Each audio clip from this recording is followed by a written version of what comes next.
जो कानून बना हुआ है उसको हत्याबंदी कानून कोई कहता है? ये शराब और महोदय ये कानून हमारे नेता ने लाया था और सब लोगों ने समर्थन किया था। हम इनकार नहीं करते हैं कि आप सबकी सहमति से ये कानून बना था और बल्कि अब सब लोगों ने मदद किया। तो हम सिर्फ इतना कहना चाहते हैं कि आप भी मानते हैं कि ये चीज गलत है, कहीं पर कोई घटना घटती है, कोई नहीं आप लोग बोलते हैं कि भाई पीते क्यों हो। जिस चीज के करने से जान जा रही है और पीने से अगर किसी की जान गई है तो ये तो इस कानून का औचित्य बताता है महोदय कि पीढ़ियां बदल जाएं, लेकिन लोगों का विश्वास उस गठबंधन से हटे टूटे नहीं। ये महोदय ऐतिहासिक घटना है, आज दूसरी पीढ़ी एनडीए की आ गई। महोदय नेता प्रतिपक्ष कह रहे थे कि 5 सरकार बन गई, आपके और बातों का तो बाद में कहेंगे, लेकिन चूंकि अभी सरकार की बात है तो आपको मलाल यही न है कि सरकार पे सरकार बनती जा रही है, आती जा रही है, लेकिन आपको मौका नहीं मिल रहा है। भाई वो मौका देने का अधिकार सिर्फ एक ही को है, वो है बिहार की जनता। बिहार की जनता का भरोसा जीतिए। यहाँ पर कहने से महोदय अगर बिहार की जनता अगर इसी तरीके से समर्थन जारी रखेगी तो महोदय कोई असंभव नहीं है कि एनडीए की तीसरी पीढ़ी भी बिहार में राज करेगी। ये महोदय स्थिति है। लेकिन महोदय एक बात हम जरूर कहना चाहते हैं कि आज जहां हमारे लिए प्रसन्नता का विषय है, इस नई सरकार का गठन हुआ और श्री सम्राट चौधरी के नेतृत्व में नई सरकार बनी है, लेकिन महोदय आज इस सभा में हमें एक रिक्तता का भी बोध हो रहा है, एक खालीपन भी महसूस हो रहा है। महोदय एक दीपक जिसकी रोशनी में हम लोग लगातार चीजों को देखने के आदी बन चुके थे, जिनकी रोशनी दिखाने पर हम लोग राजनीति करते थे और शासन में भी काम करते थे, वो दीपक आज हम लोगों से दूर खिसक गया है। महोदय हम लोगों ने उनके साथ मिलके जो काम किया है और बिहार की जो तरक्की हुई है वो महोदय सब लोग जानते हैं।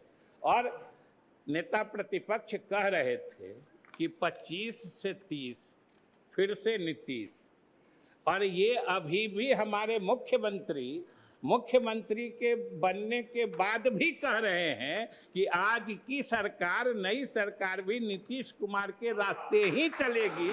महोदय तो फिर नीतीश कुमार में दिक्कत कहाँ है?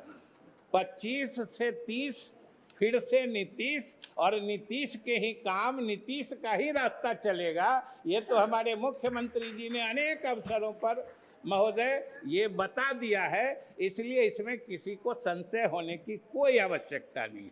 हमें मलाल जरूर है कि हमें महोदय मलाल है कि वैसा दूरदृष्टि वाला नेता हम लोगों से दूर खिसक गया।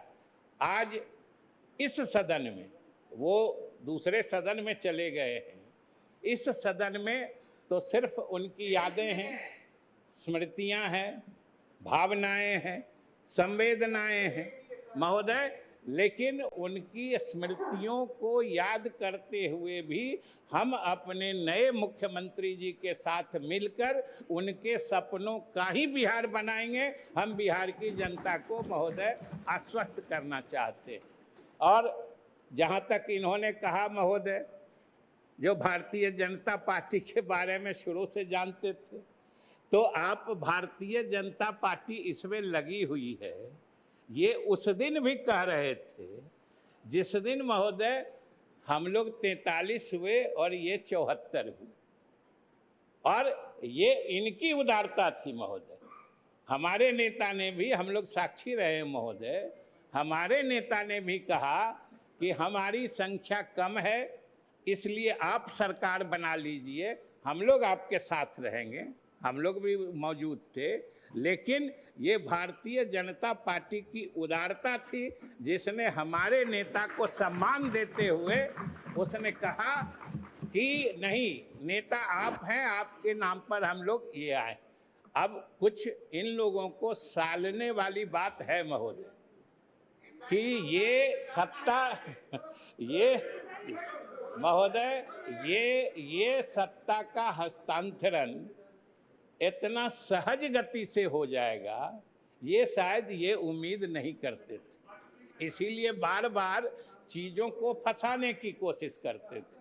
महोदय, यह भी इतिहास रचेगा कि इतना सहज गति से सत्ता का अगली पीढ़ी में स्थानांतरण, ये अपने आप में मिसाल है जिसको सीमलेस ट्रांजिशन कहते हैं। ये किसी ने सोचा नहीं था, और ये हमारे नेता के उदारता का प्रमाण है कि वो बराबर कहते रहे हैं कि हमने 20 साल सेवा की है, और उनकी सेवा की गवाही पूरा बिहार दे रहा है। लेकिन अब हम इन लोगों को मौका देना चाहते हैं, ये तो उनकी उदारता है, महानता है महोदय। और हमारे नेता ने जो कहा सही बात है कि ये बात आम हम लोग जैसे, आप लोग जैसे राजनीति करने वालों के समझ में नहीं आती। हम लोगों के लिए अंतिम लक्ष्य सत्ता ही होता है। लेकिन आज सब बिहारवासी को महोदय गर्व होना चाहिए कि बिहार के राजनीति में एक ऐसा शख्स, एक ऐसा राजनेता भी हुआ जो सत्ता के शीर्ष पे पहुंच के उसे महसूस हुआ कि हमने बहुत दिन राजनीति कर ली, अब अगली पीढ़ी को मौका देना चाहिए। ये अकेला मिसाल है महोदय, ये कहीं और मिलने वाला नहीं है महोदय। और कह रहे थे, अरे हम तो कहते हैं कि भाई महोदय, आसान नहीं है छोड़ना, आसान नहीं है छोड़ना सियासत की इस बुलंदी को। हम आप तो सोच के कांपते महोदय। हम महोदय, आप जिस कुर्सी पे हैं, हम लोग जहाँ हैं, जो जहाँ हैं, अगर मालूम हो कि कल इससे अलग होना पड़ेगा, आज ही से दिल हिलने लगता है। इसलिए महोदय, आसान नहीं है छोड़ना सियासत की इस बुलंदी को। यहाँ तो फकत तसव्वुर से कांप जाते हैं लोग, केवल सोच बने उसी में दिल कांपने लगता है। लेकिन एक ऐसा शख्स भी सियासत में आया, ये महोदय आने वाला समय इतिहास लिखेगा। आने वाली राजनीतिक पीढ़ियां, नस्लें ये रश्क करेंगी, उन्हें ईर्ष्या होगी कि उनके समय में भी कोई नीतीश कुमार जैसा नेता होता जो अपने इसको वो करता महोदय। और हम लोगों ने तो महोदय कह के रखा है, हमारे मुख्यमंत्री जी ने, हम लोग तो उनके कामों को बढ़ाएंगे और हर हाल में बढ़ाएंगे जहाँ तक होगा। यही हमारा रास्ता है, उससे अलग हम कुछ नहीं करने वाले हैं, उनके नीतियों पे चलने वाले हैं। और आज उन्होंने जो महोदय किया कि आज इस बिहार के सरजमी का तो हर कण जर्रा जर्रा गवाही दे रहा है कि जो इतिहास, जो दास्तान उन्होंने तरक्की की लिखी है, वो आने वाले समय में हम लोगों का क्या, आने वाली पीढ़ियों का मार्गदर्शन करेगी महोदय। ऐसा इतिहास उन्होंने लिखा है। और खास के 2-3 बातों की मैं चर्चा करना चाहता हूँ, ज़्यादा नहीं चर्चा करूँगा। कि अभी महिला आरक्षण ले लीजिए, अभी नेता प्रतिपक्ष कुछ पेच लगा के बोल रहे थे ये नहीं करो, वो नहीं करो। अरे महिलाओं को आगे आने दीजिए, जो महिला उसमें से आगे निकलने वाली होंगी निकल ही जाती हैं महोदय। आप महिलाओं को रोकिए नहीं। और लेकिन अभी मैं उस बात में नहीं, आप उस बात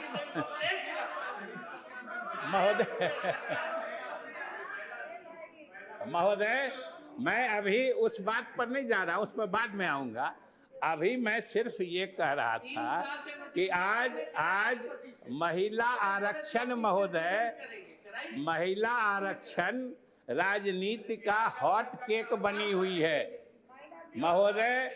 जिस प्रदेश में आप देख लीजिए, चुनाव होने वाला हो या कहीं पर कोई राजनीतिक चर्चा होनी हो, महिलाओं को आगे बढ़ाना ये राजनीति का अव्वल फैशन और अव्वल नीति बन गई है, और इसका श्रेय किसी एक प्रदेश को जाता है तो बिहार है, और एक नेता को जाता है तो वो नीतीश कुमार है महोदय।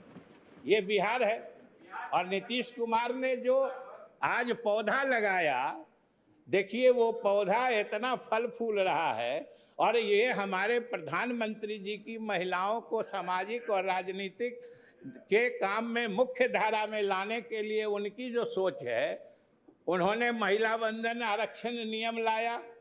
आज महिलाओं के इसी सदन में आने की दस्तक सुनाई पड़ रही थी, जिसको इन लोगों ने रोक दिया तो इसका हिसाब तो महिलाएं करेंगी, इसकी चर्चा हम क्यों करें।